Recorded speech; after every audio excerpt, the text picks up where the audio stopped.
Voilà, j'aimerais démarrer avec vous ce matin une série de messages que j'ai intitulés « Face à la gloire de Christ, justice, miséricorde et humilité ». Donc on va réaborder quelque part, si vous avez suivi un peu, 3 points qu'on a déjà abordés la dernière fois dans le partage lors des cultes avec moi, puisqu'on est plusieurs à ouvrir la parole dans la chapelle le dimanche matin lors des cultes. Donc, justice, miséricorde et humilité. Et cette série fera en tout, je pense, 4 messages avec l'introduction d'aujourd'hui. Donc, vous la voyez se dessiner. Un premier message qui portera, à votre avis, sur quoi? Sur la justice. Le deuxième, sur la miséricorde. Et le troisième, sur l'humilité. Et donc cette série portera sur l'entièreté du chapitre 63 du livre du prophète Ésaïe. Je ne sais pas si vous aimez le livre du prophète Ésaïe, je l'aime beaucoup.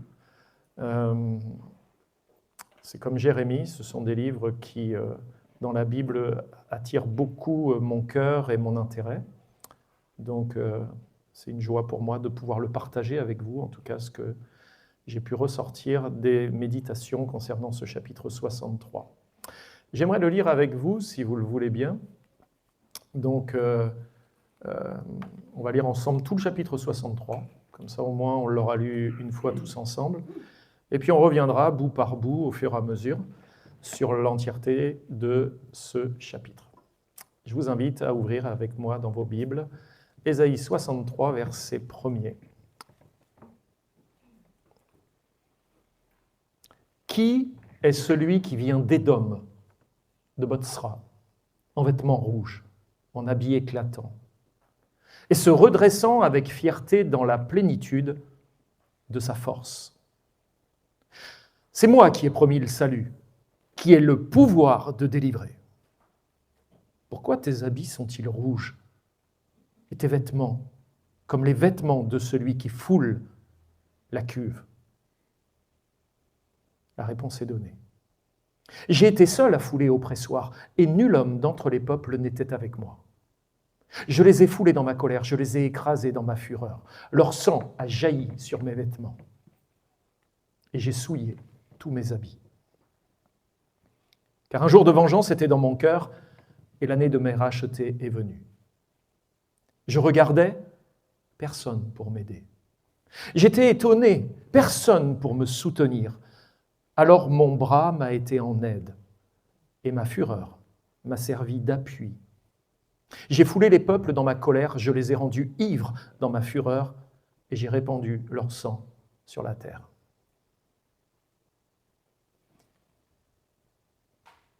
On en arrive à une autre partie, toujours du chapitre 63. Vous avez vu qu'au début, il y avait donc une discussion, un échange, suite à une question qui est celui qui vient d'Édom et de Botsra, en vêtements rouges, en habits éclatants.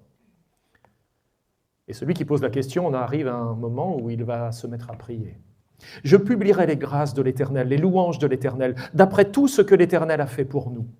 Je dirai sa grande bonté envers la maison d'Israël qu'il a traitée selon les compassions et la richesse de son amour. » Il avait dit, « Certainement, ils sont mon peuple. Des enfants qui ne seront pas infidèles. » Il a été pour eux un sauveur. Dans toute leur détresse, ils n'ont pas été sans secours, et l'ange qui est devant sa face les a sauvés. Il les a lui-même rachetés. Dans son amour et sa miséricorde, et constamment, il les a soutenus et portés aux anciens jours. Mais ils ont été rebelles. Ils ont attristé son Esprit Saint. Et il est devenu leur ennemi. Il a combattu contre eux. Alors son peuple se souvint des anciens jours de Moïse. Où est celui qui les fit monter de la mer, avec le berger de son troupeau? Où est celui qui mettait au milieu d'eux son Esprit Saint, qui dirigea la droite de Moïse par son bras glorieux, qui fendit les eaux devant eux pour se faire un nom éternel, qui les dirigea au travers des flots comme un coursier dans le désert, sans qu'il bronche. Comme la bête qui descend dans la vallée, l'Esprit de l'Éternel les a menés au repos. C'est ainsi que tu as conduit ton peuple pour te faire un nom glorieux. Nous arrivons dans la troisième partie. L'Éternel regarde du ciel et voit. Excusez-moi, c'est pas ça. Regarde du ciel et voit de ta demeure sainte et glorieuse. Où sont ton zèle et ta puissance? Le frémissement de tes entrailles et tes compassions ne se font plus sentir envers moi. Tu es cependant notre Père, car Abraham ne nous connaît pas, et Israël ignore qui nous sommes. C'est toi, Éternel, qui es notre Père, qui dès l'éternité t'appelle notre Sauveur. Pourquoi, ô Éternel, nous fais-tu errer loin de tes voies? Et endurcis-tu notre cœur contre ta crainte? Reviens pour l'amour de tes serviteurs, des tribus de ton héritage. Ton peuple saint n'a possédé le pays que peu de temps. Nos ennemis ont foulé ton sanctuaire. Nous sommes depuis longtemps comme un peuple que tu ne gouvernes pas et qui n'est point appelé par ton nom. Amen. On est donc dans l'introduction générale de ce chapitre 63 du prophète Ésaïe. Donc à la lecture entière, je ne sais pas ce que vous en pensez, si ça vous donne envie ou pas envie, soif ou pas soif. En tout cas, il y a des choses qui paraissent terribles, vraiment. Mais avant d'aller plus loin, puisque le titre du partage, c'est « Contempler Dieu tel qu'il est », j'aimerais avec vous prier quelques instants pour que le Seigneur soit aussi avec nous. Je ne rajoute rien à la prière de notre frère tout à l'heure, mais c'est le besoin de mon cœur. Vous voulez bien prier avec moi? Notre Dieu saint et juste et miséricordieux, nous nous approchons de toi ce matin avec crainte et révérence, conscient que tu es le Dieu vivant, infini en majesté et parfait dans toutes tes voies. Seigneur, ce matin, nous confessons que nos pensées sont trop souvent petites pour te contenir et que nos cœurs, parfois, cherchent un Dieu à notre mesure, plutôt que le Dieu qui se révèle dans ta parole. En ouvrant cette série de méditations sur le chapitre 63 du prophète Ésaïe, nous te prions de nous accorder un esprit d'humilité et d'écoute. Que ton Esprit Saint, ce matin, illumine notre intelligence, afin que nous discernions ensemble la profondeur de ta richesse, la richesse de ta miséricorde et la beauté de l'humilité à laquelle tu nous appelles. Ainsi, délivre-nous de toute lecture et compréhension superficielle ou sélective des Écritures, cherchant peut-être parfois trop ce qui nous arrange et repoussant ce qui nous dérange. Donne-nous de recevoir toute ta révélation avec foi et avec obéissance, Seigneur. Que nos cœurs soient préparés à être repris, consolés et transformés par ta parole vivante. Conduis-nous, parce que je sais que c'est ton objectif, à Jésus-Christ, qui est le centre et l'accomplissement de toutes tes promesses. Lui qui est à la fois le juste juge, le Rédempteur miséricordieux et l'espérance certaine des humbles. Que toute la gloire te revienne, Seigneur, dès maintenant et pour toujours, par Jésus-Christ, notre Seigneur. Amen. Le chapitre 63 du livre du prophète Ésaïe est un texte qui dérange et purifie. Et souvent, ce qui dérange est souvent ce qui purifie aussi. On pourrait dire que c'est un peu abrasif. Ça aide à décoller la croûte. Hein? C'est un décapant, ce texte. Moi, il me parle beaucoup, déjà pour ma vie personnelle. J'ai besoin d'être décapé, pas vous? Non? Parfois, on a besoin d'être décapé. Avec le temps, il se forme une espèce de pellicule, là, un peu dure sur l'extérieur, et les choses entrent plus. Alors Seigneur, je viens me frotter là contre ta parole, J'ai besoin d'être décapé de toutes ces superficialités, toutes ces duretés de mon cœur, par différentes choses. La dureté de notre cœur, il y a plein de choses qui peuvent nous rendre durs. Vous savez, à chaque fois qu'on dit « Ah, plus jamais, on m'y reprendra, plus jamais », ça nous rend durs. Et ce matin, cette série, c'est pour nous rendre moins durs. Même si le texte a l'air, lui, dur, l'objectif visé, c'est de nous rendre moins durs, afin de plus recevoir ce que Dieu a pour nous. Le chapitre 63 du livre du prophète Ésaïe ne fait pas partie des textes bibliques faciles à aborder et attirant à sa première lecture. Il est austère, solennel. On peut même le qualifier de dérangeant sous certains aspects. Je ne sais pas si à la lecture qu'on en a fait, des choses vous ont dérangé. Moi, quand je vois celui qui arrive d'Édom et l'attitude qu'il va avoir, sa colère, sa fureur, c'est un peu dérangeant, quoi. Surtout quand on apprend qui est celui-là. C'est un texte qui est difficile à entendre pour nos contemporains. C'est un texte qui tire à l'opposé des tendances actuelles. Et beaucoup préfèrent alors le référencer comme un texte antique, désuet, qui est plus d'actualité. On va ranger ça dans une période où Dieu s'adressait d'une certaine manière à son peuple, mais aujourd'hui, c'est obsolète. Je ne pense pas que ce texte soit obsolète en réalité. Il est très contemporain. Certains le référencent comme un texte antique, désuet, concernant une époque révolue où le barbarisme était répandu et où il était logique que Dieu se place à la hauteur de ces sociétés cruelles et impitoyables lorsqu'il s'adressait à elles. Voilà comment certains théologiens vont étudier ces textes-là. Certains vont même aller plus loin en disant que le Dieu de l'Ancien Testament et le Dieu du Nouveau, c'est pas le même.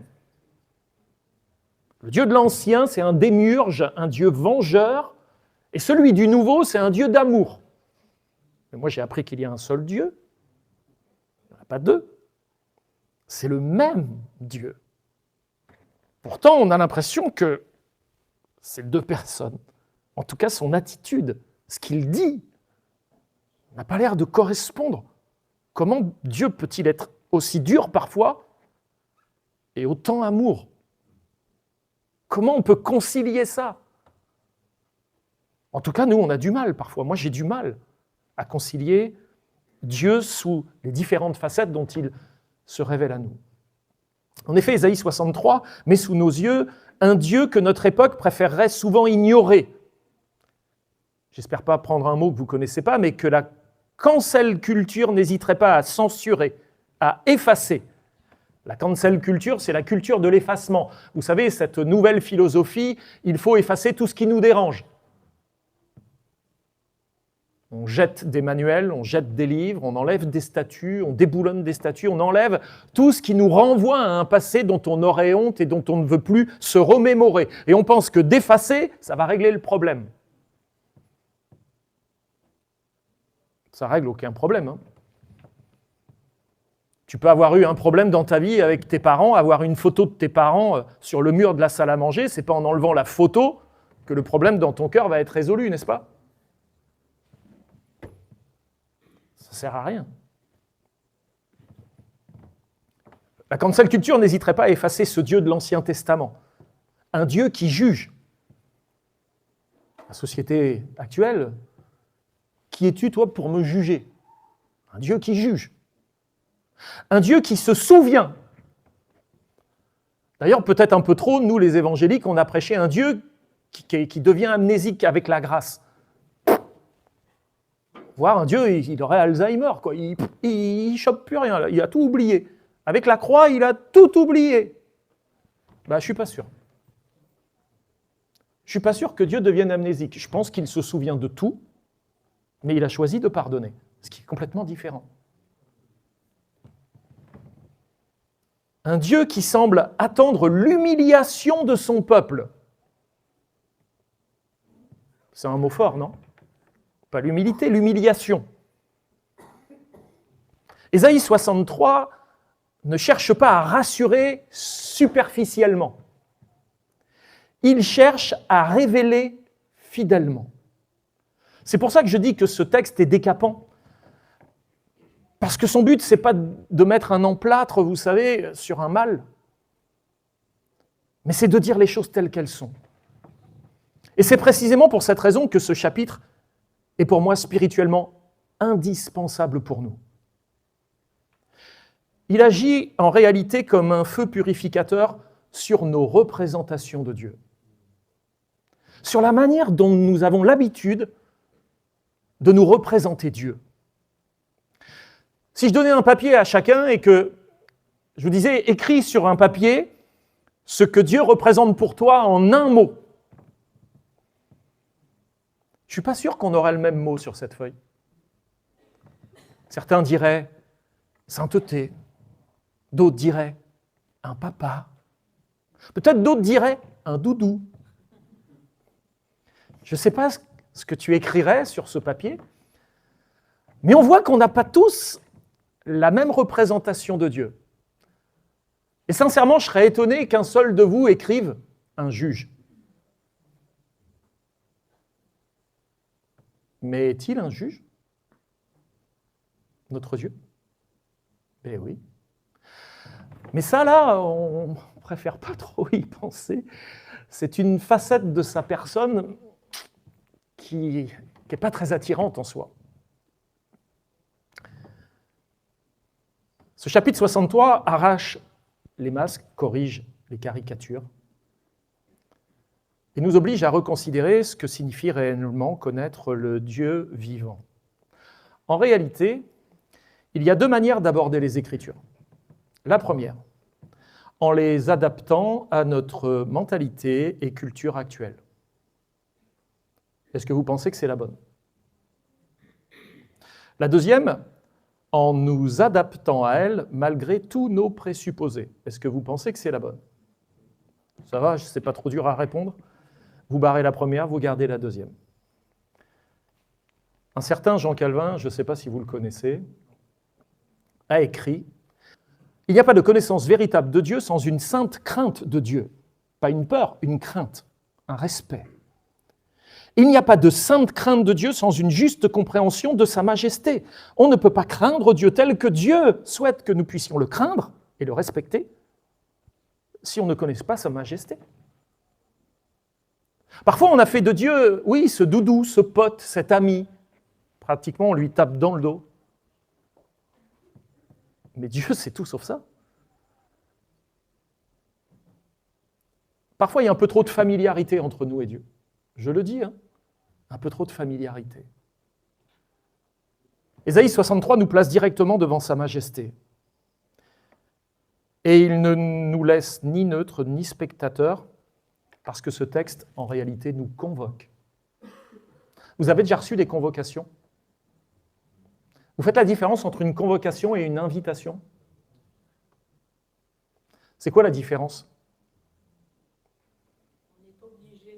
Avec une convocation, on est obligé d'y aller. Et Dieu ne nous invite pas, parfois, il nous convoque. Dieu me convoque. Et Ésaïe 63 est une convocation de Dieu, adressée à chacun de nous. Mais sommes-nous prêts à nous laisser convoquer par Dieu et donc à répondre présent?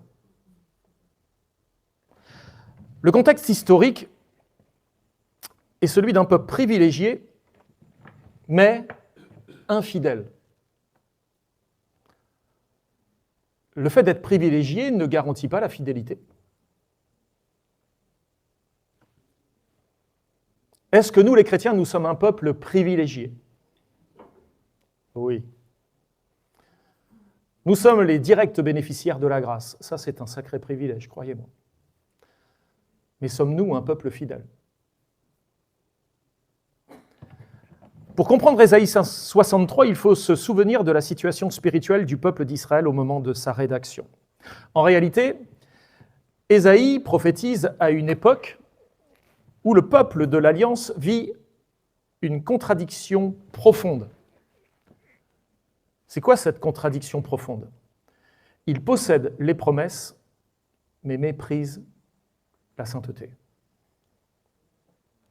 Il revendique l'élection, mais rejette l'obéissance. Il invoque le nom de l'Éternel, mais vit comme si Dieu était absent. Vous la voyez, la contradiction profonde ?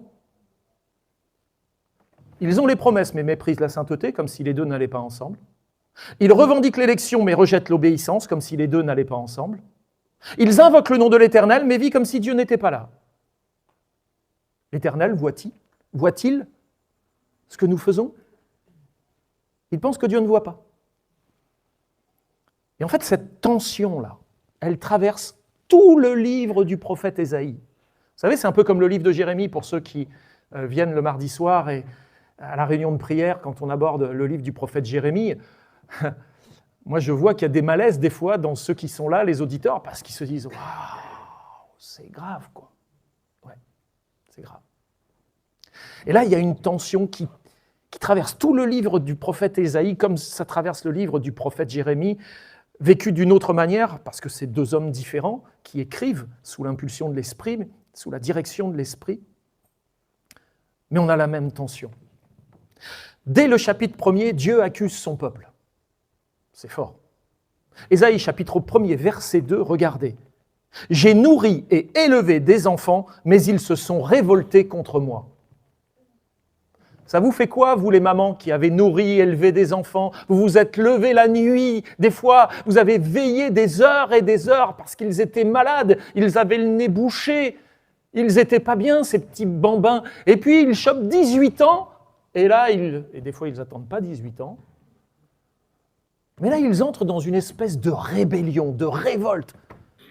On t'appelle plus maman, on t'appelle la daronne. Le daron et la daronne. Et là, ça se révolte. C'est pas très agréable, n'est-ce pas ? Et Dieu commence en disant « J'ai nourri et élevé des enfants, mais ils se sont révoltés contre moi. » On devrait tous comprendre ça. Le chapitre 1er à 39 du livre met en lumière le péché, l'orgueil et l'endurcissement d'Israël. On dirait que c'est toutes les charges du procès là, qui sont alignées les unes derrière les autres. Les chapitres 40 à 66 sont souvent appelés le livre de la consolation. Annonce une restauration. Après avoir fait 40 chapitres de charges, Dieu va faire 26 chapitres de consolation. Mais cette consolation n'est jamais à bon marché.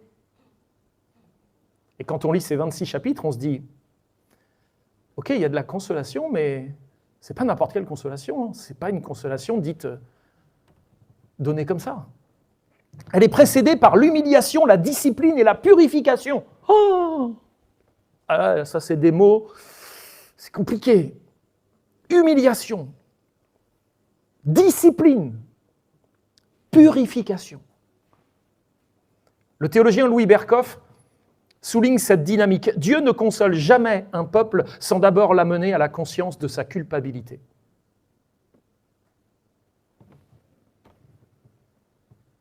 Dieu n'est pas un doudou. Il ne console pas sans d'abord nous avoir amenés à prendre conscience de notre culpabilité, de notre péché. La consolation, elle va suivre la prise de conscience. Et donc la repentance. On veut la consolation de Dieu, mais on ne veut pas considérer notre état. On veut que Dieu nous prenne dans ses bras. On veut l'étreinte paternelle, mais on ne veut jamais le reproche du Père. Et ça, c'est un problème. Ésaïe 63 se situe précisément à ce point de bascule. Le jugement est mérité, la restauration est promise, mais la réconciliation exige une transformation radicale du cœur. Ça va, vous suivez ? C'est pas trop dur ? Non ? Bon. Deuxièmement, ce livre du prophète, enfin ce chapitre du prophète Ésaïe, ce chapitre 63, a une structure théologique volontairement progressive. Ésaïe 63 n'est certainement pas un collage de thèmes disparates comme certains pourraient le penser lors de leur lecture et de leur analyse du texte. En réalité, ce chapitre suit une progression théologique soigneusement ordonnée. Ce n'est pas 3 morceaux dont on se dit, mais qu'est-ce qu'ils ont à faire les 3 morceaux ensemble? En fait, il y a une progression dans ce texte. Une progression théologique qui est recherchée, voulue, et qui correspond en fait à une pédagogie spirituelle divine. Savez-vous que notre Dieu est un grand pédagogue? C'est un grand pédagogue. C'est nous qui sommes parfois lents à le comprendre, mais c'est un grand pédagogue. Premièrement, le texte s'ouvre par une vision redoutable, un personnage glorieux venant d'Édom, les vêtements trempés de sang. Vous imaginez la vision? Il semble que Dieu se révèle comme quoi? Un personnage arrive d'Édom, du territoire des ennemis d'Israël, ses vêtements sont pleins de sang. Vous pensez à quoi? Toi, tu penses à un guerrier, là j'entends Christ, et ce sang-là, c'est quoi tout ce sang qui est sur lui? Ça vous fait penser à quoi? Le jugement, la vengeance. Certains pourraient dire, ah mais c'est Jésus-Christ, c'est son sang qui a coulé sur la croix, qui sont là sur ses vêtements. Là, on est complètement à côté. Il semble que Dieu se révèle d'abord comme le juste vengeur, celui qui exécute le jugement sans partage. C'est une image qu'on n'a pas si, comme la sœur le dit, c'est Christ. Vous imaginez Christ comme le juste vengeur, vous?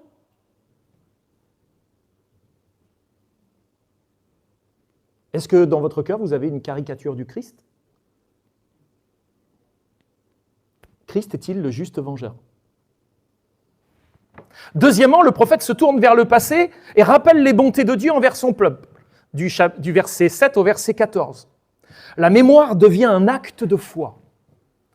Est-ce que votre mémoire, quand vous faites appel à votre mémoire, si elle fonctionne encore, est-ce qu'elle devient un acte de foi? Faire appel à notre mémoire peut être véritablement un acte de foi. Je me souviendrai des choses passées et de la manière dont Dieu a usé de ses bontés envers moi. Notre mémoire, au lieu d'aller chercher les ordures dans notre mémoire, ou alors je suis le seul à en avoir,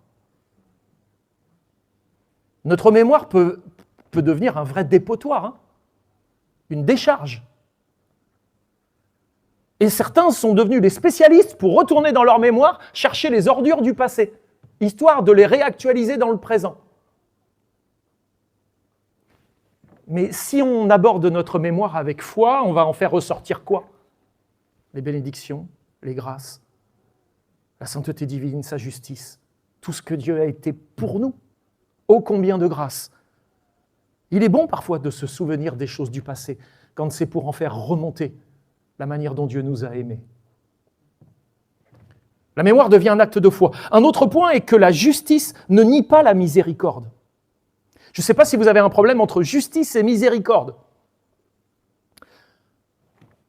Si vous vous focalisez sur la justice, et uniquement la justice, vous allez sombrer dans une dictature morale. Si vous allez uniquement dans la miséricorde, vous allez tomber dans la licence et la grâce à bon marché. Vous allez tout excuser au nom de la miséricorde. En Dieu se trouvent réunis les deux. Il est pleinement juste et pleinement miséricordieux. Mais nous, on a du mal à associer les deux. C'est comme si un juge te dit « Je te condamne, mais je te libère ». C'est quoi ce juge? Il vient de condamner celui qui m'a fait du mal et il l'a libéré. Non, un juge doit condamner et enfermer.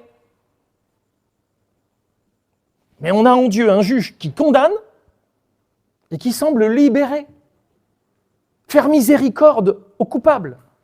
Comment peut-il faire ça? Pourtant, la justice ne nie pas la miséricorde. Au contraire, elle en souligne la nécessité. Il faut vraiment que Dieu soit miséricordieux avec nous, sinon on est tous foutus. Troisièmement, le chapitre s'achève par une prière d'humiliation et de supplication, du verset 15 au verset 19. Le peuple est conscient de sa ruine, et il est conscient aussi qu'il n'a plus qu'un refuge. La paternité rédemptrice de Dieu, voilà son refuge, son seul refuge. Herman Bavinck nous aide à comprendre la révélation de Dieu qui semble se caractériser par des attributs qui nous paraissent comme inconciliables entre eux.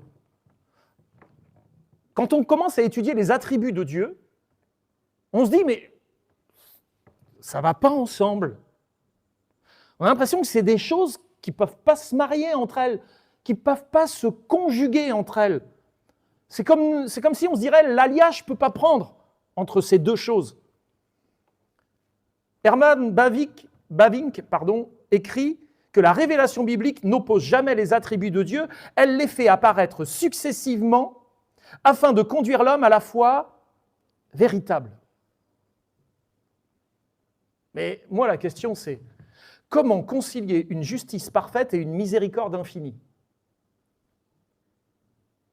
Justice parfaite égale condamnation, mais il faut l'associer avec miséricorde infinie. Comment concilier une sainteté absolue et une proximité compatissante ? La sainteté, c'est une mise à quoi ? C'est une séparation, une mise à l'écart. Je suis un Dieu saint. Ne m'approchez pas. Je suis sur ma montagne sainte. Celui qui vient sur cette montagne, qu'est-ce qui lui arrive ? Il va mourir. Comment Dieu arrive à concilier une sainteté absolue et une proximité compatissante ? On se dit, mais comment il fait ? Comment concilier une souveraineté totale et une responsabilité humaine ? Dieu est souverain, surtout, mais comment on peut penser que notre responsabilité, il en tient compte quand même ? Et là, il y a un problème, théologiquement parlant, ça tire dans tous les sens. On peut continuer certains des attributs de Dieu qui, moi, me laissent admirateur, songeur, à méditer, réfléchir, prier. Comment concilier une colère juste et un amour parfait ? C'est compliqué. Parfois, au sein de la famille, c'est le père qui se met en colère et c'est la mère qui manifeste l'amour. Papa, il a crié, et puis maman, c'est rien mon petit, c'est rien. Papa, il est en colère, mais c'est rien. Chacun son rôle dans la maison. Peut-être chez vous, c'est le contraire. C'est la mère qui crie et le père qui dit « c'est rien mon fils, t'inquiète, maman, elle va se calmer ». Mais en Dieu, on trouve les deux. Colère juste et amour parfait. D'ailleurs, dans le couple, quand il y en a un qui se met en colère et que l'autre aussitôt fait « c'est rien », là, il y a un problème entre les deux. Là. Si tu es en train de le cajoler à chaque fois que je suis en train de le sermonner, ça ne va pas le faire. Laisse un temps entre les deux, quoi. Temps qui capte. En Dieu, il y a la colère juste et l'amour parfait. Moi, ça me surprend. Comment concilier une immutabilité ? Ça veut dire quoi ? Le fait qu'il ne change pas, avec une compassion qui, elle, est dynamique. Elle change. Un Dieu qui ne change pas, qui a pourtant une compassion qui est dynamique. Franchement, ce Dieu-là, il m'étonne, moi. Prenez soit l'un, soit l'autre, mais les deux ensemble, ça... Allez, on continue. Comment concilier une transcendance avec une immanence ? Ceux qui ont fait un peu de théologie, ils arrivent à capter, mais Dieu est au-delà de tout, mais il est là, au milieu de nous, il interagit. S'il est là, il ne peut pas être au-delà. Notre cerveau, il y a des courts-circuits qui se font. Dans notre univers matériel, ça capte pas. On continue.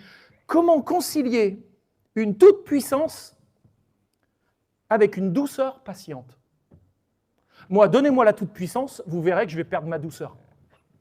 Non ? Pas vous ? Ben oui. Lui, il est tout puissant et plein de douceur.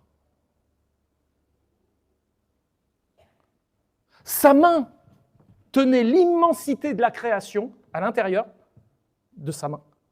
Il a jeté toutes les étoiles dans le firmament. Mais en même temps, sa main vient opérer en mon cœur des séparations dans les choses les plus intimes et les plus profondes de mon être. Celui qui tenait toutes les étoiles dans sa main est capable de faire une intervention tellement profonde au centre de ma vie. Toute puissance, douceur patiente. Comment concilier une justice inflexible et une grâce gratuite?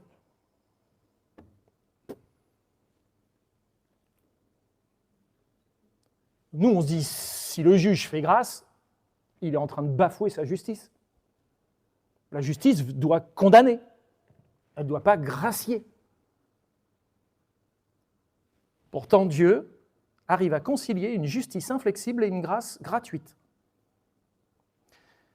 En réalité, cette progression ou cette pédagogie formera toute l'ossature de notre série, et suivant le mouvement du texte.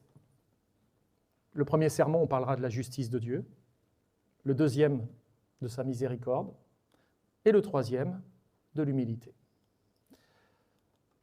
Troisième point pour ce matin, concernant toujours le chapitre 63, une révélation qui refuse toute théologie déséquilibrée. Parfois, notre théologie a ce déséquilibre. Vous savez, l'équilibre, c'est la chose la plus difficile à obtenir. Il suffit de pas grand-chose pour que ça parte d'un côté ou de l'autre. Soit je pars dans l'antinomisme, la grâce a bon marché, Dieu est bon, il est miséricorde, il excuse tout, de toute façon il n'a pas le choix. Soit je pars dans l'opposé, le légalisme. Dieu est dur, c'est la loi, c'est comme ça. On peut manquer d'équilibre parfois, non? Non? Ça ne vous arrive pas, vous, de manquer d'équilibre? En physique, je peux vous emmener dans un cours de physique. Vous connaissez les forces en physique? Oui? Pour équilibrer un objet dans l'espace, 1 point, c'est compliqué. 2 points, c'est compliqué. 3 points, vous trouvez l'équilibre. Notre Dieu est Père, Fils et Esprit Saint. Une bonne théologie de Dieu nous amènera toujours à trouver l'équilibre. Et les chrétiens qui sont déséquilibrés dans leur foi, qui sont parfois dans le légalisme et parfois dans l'antinomisme, et d'ailleurs les mêmes peuvent aller d'un camp à l'autre, ou ceux qui ont été très légalistes dans leur passé peuvent devenir du jour au lendemain très antinomiens, c'est qu'ils n'ont jamais vraiment compris le Dieu trinitaire qui est le nôtre et qui permet de maintenir tout en équilibre. C'est-à-dire de concilier ce qui pour nous est pourtant tellement inconciliable. Notre époque, y compris dans les églises, est tentée par des théologies fragmentées. On peut parler de théologie déconstruite avec un Dieu que certains s'efforcent aussi de déconstruire, d'actualiser, afin de le rendre acceptable. Un Dieu 2.0. Est-ce que c'est le Dieu de la Bible, ce Dieu qu'on a actualisé, nous? Je ne pense pas. Nous sommes là dans un pur libéralisme, ce virus mortel pour toutes les églises. Et selon cette orientation, on parle volontiers de l'amour de Dieu, mais on tait sa colère. On célèbre la grâce, mais on minimise le péché et la repentance. On invoque Jésus comme sauveur, mais on hésite ou on omet de le proclamer comme juge. On prend que la partie qui nous intéresse. Mais l'autre partie, ah mais non, c'était avant, c'est plus maintenant. Jonathan Edwards avertissait déjà. Un Dieu réduit à la seule bienveillance cesse d'être un saint et un salut sans crainte cesse d'être réel. Si on prend que la bienveillance de Dieu, sa miséricorde, Dieu cesse d'être saint. Il n'est que miséricordieux, il perd sa sainteté. Et un salut sans crainte, qui ne serait basé que sur la bienveillance de Dieu sans sa justice, cesse d'être réel. Il faut maintenir ces équilibres à tout prix, sinon on s'éloigne de la véritable révélation de Dieu. Ésaïe 63 nous contraint à recevoir le Dieu biblique tout entier, sans retrancher ce qui nous dérange. On en arrive donc à une lecture d'Ésaïe 63 qui soit résolument christologique, qui en réalité est une révélation du Christ. Alors pour nous, les chrétiens, ça doit nous intéresser. Selon la théologie réformée, toute l'Écriture trouve son centre et son accomplissement en qui ? En Jésus-Christ. Ésaïe 63 ne fait pas exception. Le personnage majestueux des versets 1 à 6 dépasse largement toute figure historique immédiate. Aucun roi d'Israël, aucun chef militaire, aucun événement du passé ne peut épuiser le sens de cette vision. Le Nouveau Testament lui-même reprend ces images pour les appliquer explicitement à Christ. À quel endroit ? Apocalypse chapitre 19. Relisez ce chapitre et vous allez voir que le Christ dont il est parlé dans Apocalypse 19 correspond à celui qu'on voit arriver du territoire des ennemis, là, plein de sang sur ses vêtements. Ce Christ-là, arrachez Apocalypse 19 s'il ne vous intéresse pas, mais c'est notre Jésus aussi.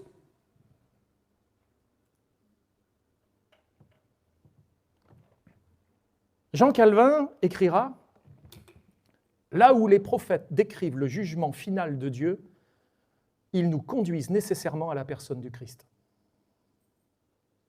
En réalité, tous les prophètes de l'Ancien Testament poussent dans une seule direction. Ils font des constats terribles, de réalités tout autant terribles. Mais ils poussent dans un seul sens. Ils nous conduisent à Jésus-Christ.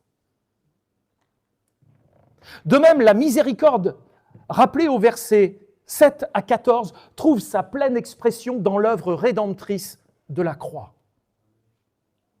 Et le cri d'humilité des versets 15 à 19 trouve sa réponse dans l'incarnation. Dieu descend pour sauver. Bavinck, ce théologien néerlandais, résume magnifiquement les choses. Il écrit « L'Ancien Testament se termine par l'attente d'un Dieu qui vient. Le Nouveau commence par l'affirmation que Dieu est venu. » C'est un ensemble. C'est un équilibre.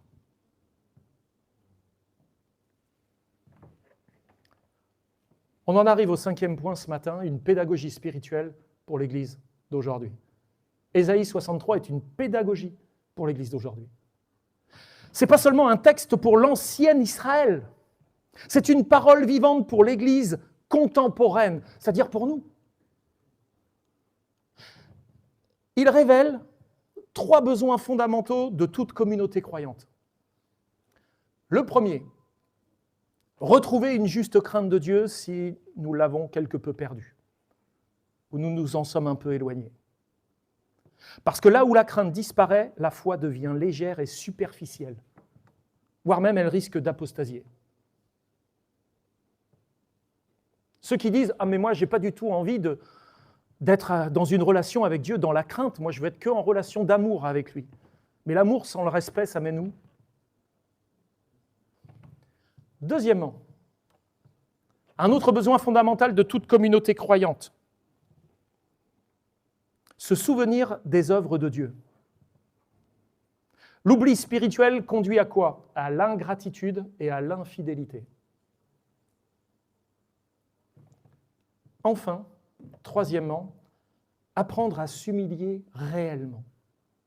Sans humilité, il n'y a ni prière authentique et encore moins réveil spirituel. Quand on étudie les réveils dans l'histoire de l'Église, une des premières choses qu'on va se rendre compte, c'est que d'un seul coup, au cœur des églises, il y a eu un esprit d'humilité.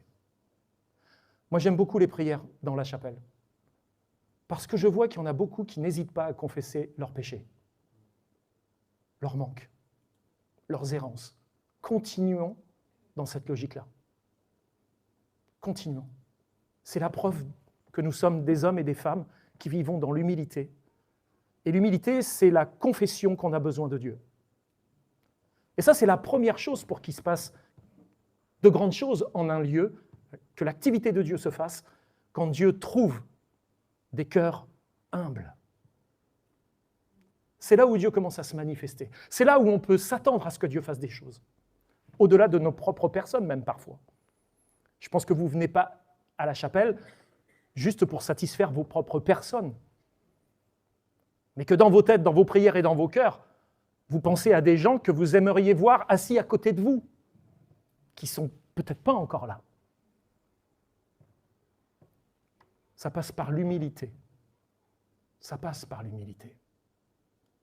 Là-dessus, Jean Calvin écrivait « Dieu n'élève jamais ceux qui refusent d'être abaissés devant lui ». Au moins, Calvin dit les choses clairement. Les orgueilleux qui ne croient pas qu'ils vont recevoir quelque chose, ça ne marche pas avec Dieu. Il n'y a que ceux qui sont humbles. Et Berkhof, comme ça vous connaissez toutes mes références bibliographiques, va dire « La théologie authentique n'est pas celle qui flatte l'homme, mais celle qui l'amène à s'incliner devant Dieu. » Vous voulez de la bonne théologie ? Si vous aimez la bonne théologie, ça va vous amener à vous plier devant Dieu. Si vous ne vous pliez pas, c'est que vous n'êtes pas en train de travailler sur votre cœur, sur votre cerveau seulement. On peut se remplir de théologie sans jamais que ça nous incline. Voire même, ça peut devenir un sujet pour essayer de dominer les autres par sa propre connaissance. Et là, c'est dangereux. Mieux comprendre qui est Dieu, mieux percevoir la révélation de Dieu, doit m'amener, moi, à prendre conscience de ce que je suis, c'est-à-dire pas grand-chose, et ça doit m'amener à m'incliner devant lui. Là, je suis dans la bonne démarche théologique. Plus on étudie qui est Dieu, plus on devrait être humble. Si en étudiant qui est Dieu, en méditant qui est Dieu, on devient de plus en plus orgueilleux, il vaut mieux refermer la Bible, les livres et tout ce que vous voulez là.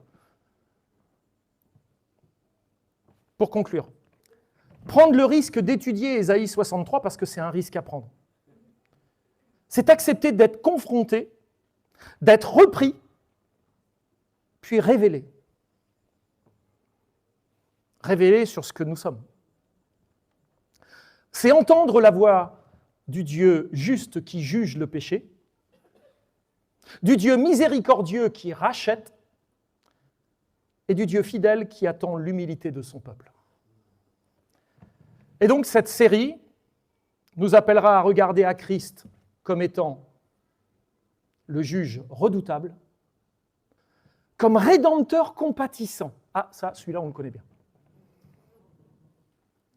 Comme unique espérance des humbles. Là, on verra que peut-être on a des espérances sans être humble, alors que, en fait, on peut avoir de l'espérance, et elle devrait être uniquement en Christ, mais pour que notre espérance prenne sens, il faut que l'humilité vienne dans notre cœur, y soit présente. Que le Seigneur nous accorde tout au long de nos méditations, non seulement de comprendre ces vérités, mais aussi de nous y soumettre. À quoi ça sert de comprendre si c'est pour continuer à faire comme si on n'avait rien compris? Et ça pour la seule gloire de notre Dieu. Et comme diraient les réformés, soli Deo gloria. Alors j'aimerais terminer en priant avec vous, et après quoi je vous donnerai un verset comme bénédiction. Notre Père Céleste, nous te rendons grâce pour ta parole qui nous éclaire, qui sonde et qui restaure. Merci de nous avoir rappelé que tu es un Dieu qui se révèle sans concession, mais toujours avec fidélité envers ton alliance. Et Seigneur, nous reconnaissons que sans ta grâce, nous serions incapables de soutenir le poids de ta sainteté et la profondeur de ta vérité. Te prions de faire fructifier dans nos cœurs ce que nous avons entendu ce matin et de nous préparer à ce que nous entendrons dans la suite. Que cette série de prédications ne soit pas seulement une instruction pour notre intelligence, mais une œuvre vivante de transformation par ton esprit. Donne-nous, Seigneur, de marcher dans la crainte de ton nom, de nous reposer dans ta miséricorde et de vivre dans une humilité sincère devant toi. Pas quelque chose de superficiel. Garde-nous de l'endurcissement, de l'orgueil spirituel et de l'oubli. Apprends-nous à demeurer sous l'autorité de ta parole et à fixer nos regards sur Jésus-Christ, l'auteur et le consommateur de notre foi. Aussi, Seigneur, nous remettons cette série entre tes mains. Aide-moi pour la suite, Seigneur, afin qu'elle contribue à la sanctification de ton peuple et pour la seule gloire de ton nom. Et c'est par Jésus-Christ, notre Seigneur, que je te prie. Amen. Vous n'êtes pas contre un verset avant de partir ? Hébreux, chapitre 13, versets 20 à 21. C'était le même verset que j'avais utilisé pour le dernier message, ce que l'Éternel demande de toi. Que le Dieu de paix, qui a ramené d'entre les morts le grand pasteur des brebis, par le sang d'une alliance éternelle, notre Seigneur Jésus, vous rende capable de toute bonne œuvre pour l'accomplissement de sa volonté, et fasse en vous ce qui est agréable par Jésus-Christ, à qui soit la gloire au siècle des siècles. Amen. Que Dieu vous bénisse. Un bon dimanche à chacun et chacune.